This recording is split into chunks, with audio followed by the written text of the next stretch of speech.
मध्य प्रदेश की राजनीति में 2028 विधानसभा चुनावों को लेकर अभी से सियासी बिसात बिछने लगी है। कांग्रेस ने अपने मेगा प्लान का खाका तैयार कर लिया है। 13 जनवरी 2027 को भोपाल डिक्लेरेशन 2 जारी करने का ऐलान किया गया है, जिसमें दलित, आदिवासी और युवाओं के अधिकारों को केंद्र में रखा जाएगा। इस बड़े सियासी ऐलान के साथ ही कांग्रेस के दिग्गज नेताओं के बयान भी चर्चा में है। देखिए ये खास रिपोर्ट। दिग्विजय सिंह का 2028 का मेगा विजन। भोपाल डिक्लेरेशन 2 से कांग्रेस की नई उड़ान। एमपी कांग्रेस का 2028 मिशन शुरू। 13 जनवरी 2027 को जारी होगा भोपाल डिक्लेरेशन 2। दलित, आदिवासी और युवाओं पर फोकस। कांग्रेस अब सिर्फ चुनाव नहीं बल्कि विचारधारा की राजनीति को फिर से धार देने की तैयारी में है। 2028 विधानसभा चुनाव से पहले पार्टी का एक बड़ा राजनीतिक दस्तावेज सामने लाने जा रही है। नाम होगा भोपाल डिक्लेरेशन 2। इस दस्तावेज को 13 जनवरी 2027 को राष्ट्रीय स्तर पर लॉन्च किया जाएगा। इसमें दलित, आदिवासी, पिछड़े वर्ग और जनरेशन जी यानी 2000 बाद के जन्मे युवाओं से सुझाव लिए जाएंगे। दिग्विजय सिंह ने स्पष्ट किया है कि वर्ष 2002 में जारी पहला भोपाल डिक्लेरेशन सिर्फ दलित एजेंडा नहीं था, बल्कि वह एससी और एसटी दोनों वर्गों के कल्याणों से जुड़ा दस्तावेज था। बिल्कुल आप सही कह रहे हैं। सरकार हमारी जाने के बाद कईयों के पट्टे कैंसिल हुए, कईयों को पट्टा है, कब्जा नहीं है, दबंगों ने उनको हटा दिया है।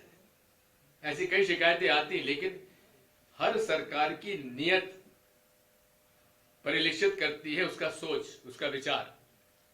भारतीय जनता पार्टी की सरकार जो 2003 से लेकर आ रही है, केवल 15 महीने छोड़ दीजिए, उन 15 महीनों के अंदर कमलनाथ जी ने जिन लोगों के पास पट्टे है और कब्जा नहीं, उसको अभियान शुरू कर दिया था उनको कब्जा दिलाने के लिए, लेकिन सरकार हमारी नहीं चल पाई। लेकिन आज हम लोग इस दावे के साथ कह सकते हैं कि आज भी हजारों ऐसे अनुसूचित जाति जनजाति के लोग हैं जो पट्टा लेके घूम रहे हैं, कब्जा नहीं मिल पा रहा है। वन अधिकार अधिनियम में जिनको अधिकार मिलना चाहिए था, पट्टे मिलना चाहिए था, पट्टे उनको नहीं मिल पाए। ऐसी कई शिकायतें आती हैं, उसको हम लोग इस समय पे चर्चा करेंगे। सर, आपने कहा उन्होंने बताया कि इमरजेंसी के दौर में दलित और आदिवासी वर्ग को गैस एजेंसी, पेट्रोल पंप जैसे आर्थिक अवसर दिए गए थे। अब नए डिक्लेरेशन को और व्यापक बनाया जाएगा। संविधान, लोकतंत्र, सामाजिक न्याय और युवाओं की भागीदारी इस घोषणा का आधार होगी। प्रदेश भर में बैठकें होंगी, प्रस्ताव पारित किए जाएंगे और सुझाव देने के लिए भाजपा विधायकों को भी आमंत्रित किया जाएगा। भोपाल डिक्लेरेशन को दलित एजेंडा नाम दिया गया, वो दलित एजेंडा नहीं था, वो भोपाल डिक्लेरेशन था जिसमें कि अनुसूचित जाति और जनजाति दोनों उसमें शामिल थे। और उसमें बहुत सारे ऐसे विषय थे जिसका मूल उद्देश्य ये था कि 2002 में अनुसूचित जाति जनजाति के बच्चे जो लिख पढ़ के नौकरी लायक हो गए थे, सारा बैकलॉग भरने के बाद भी अनुसूचित जाति जनजाति में शिक्षित बेरोजगारों में कमी नहीं आ पाई। इस बात को लेकर हम लोगों ने सप्लाई डाइवर्सिटी और अफर्मेटिव एक्शन, जो कि एक इंटरनेशनल पॉलिसी मानी जाती है कि कैसे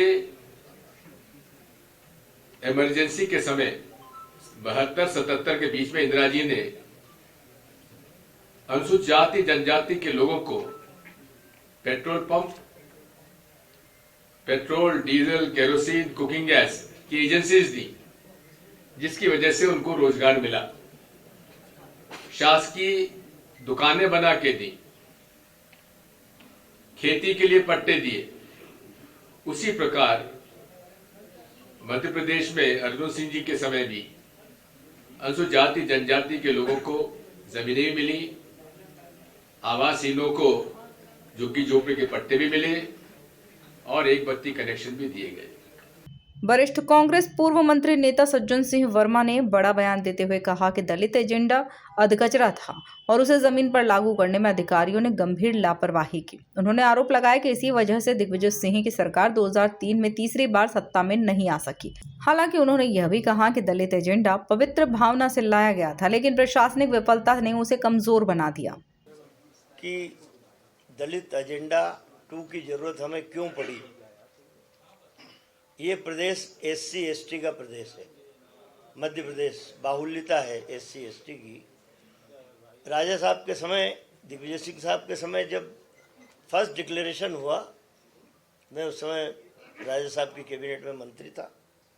हम लोगों ने बड़े विचार मंथन के बाद कि जो परिदृश्य इस देश में बन रहा है और ख़ास करके मध्य प्रदेश में वो बड़ा मर्मांतक है, वेदना वाला जो SC ST के लोगों के साथ अत्याचार हो रहा था। राजा साहब ने बड़े पवित्र मन से दलित एजेंडे को इस मध्य प्रदेश में लागू किया 2002 में। उसके बाद 1 साल हमारी सरकार रही 2003 तक। मेरा इसमें थोड़ा सा ये कहना है भरैया जी और विक्रांत से, हमारा दलित एजेंडा बड़े पवित्र मन से उस वर्ग के लोगों को हित की रक्षा के लिए लाया गया था, लेकिन वो अधकचरा था। इसमें मुझे कहने में कोई गुरेज नहीं है। इसलिए अधकचरा था कि अधिकारियों ने हमारे इस दलित एजेंडे को। भोपाल डिक्लेरेशन 2 अब कांग्रेस की चुनावी रणनीति का आधार बनने जा रहा है। तो 2028 की सियासी जंग से पहले कांग्रेस ने वैचारिक मोर्चे पर बड़ा दांव खेल दिया है। भोपाल डिक्लेरेशन 2 के जरिए पार्टी दलित, आदिवासी और युवा वर्ग को साधने की कोशिश में है।